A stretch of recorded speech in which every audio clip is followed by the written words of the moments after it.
How is it going, guys, and welcome to the mood. Welcome to the series of the 2JZ FRS Swap. I want to start saying thank you from the bottom of my heart to the sponsor of this series, which is basically you. Yes, we don't have formal sponsors in this channel, so if you really want to support us on this build, just smash that like button and click subscribe. Today's episode, it's an amazing one. We're gonna be working on the turbo, we're gonna be building AN lines, and we're gonna be closing holes. Yes, this engine has a lot of holes. So as we can see, the turbo was in place on top of the manifold, and it has two lines. One is the feeding one and the other one is the return line.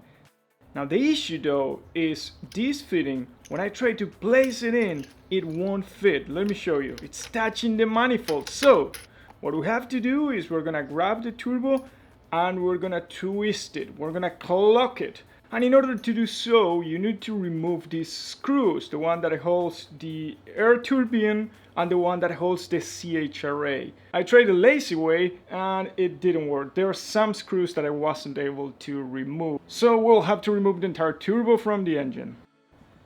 And she's out! What we need to do is loosen all of the bolts that connect to the CHRA, and then we're gonna be able to clock the turbo the way we need. And in this case, we're gonna rotate it a few degrees clockwise with the intention of having a little bit of segue between the exhaust manifold and the return line. It's also a great opportunity to connect and attach the return adapter. And this final step is reattaching all the screws that support the CHRA and the turbine housing. Now it's time to put the turbo back in place. We're gonna reconnect the feeding line.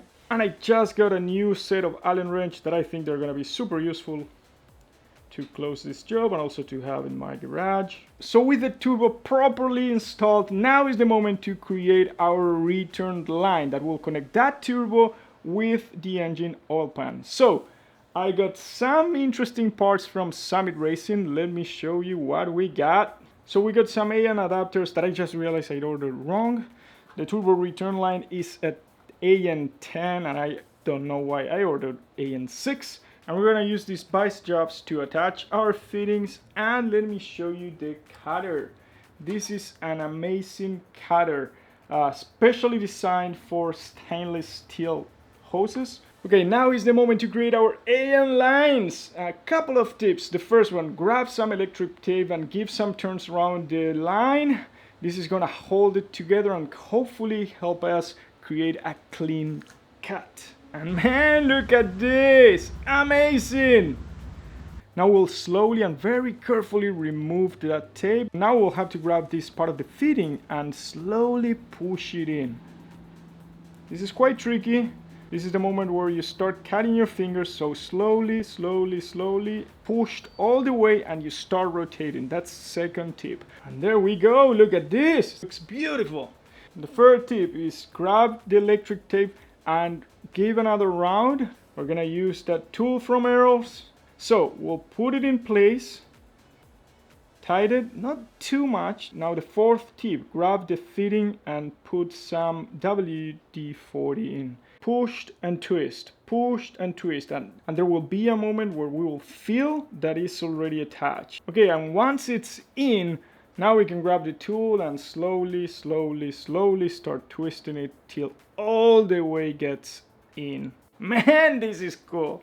Okay, now it's time to repeat the process. So we do the same thing, but for the other side of the hose. Okay, and this is how my return line looks like. The first AN fitting, well, a bit scratched, but man, this is my first one. And I'm so happy. Let's connect it to the turbo and keep moving. Okay, and now the last part of this episode, it's closing the holes. We have a turbo fitting line that we need to close, and the other one is we need to get an oil dipsticks for the engine and also for the transmission.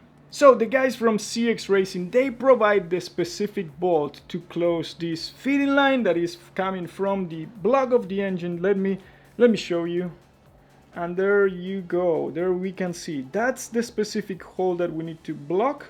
Let me be clear, I think the bolt it's too long, so at this point is what I have, but we're gonna use 2 washers instead of 1. And for the dipsticks, I was able, after a month of calling tremendous amount of places that they do specialize in 2Js.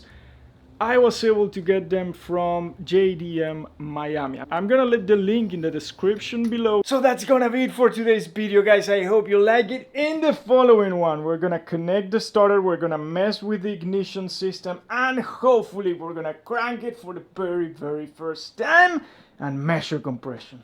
Stay tuned!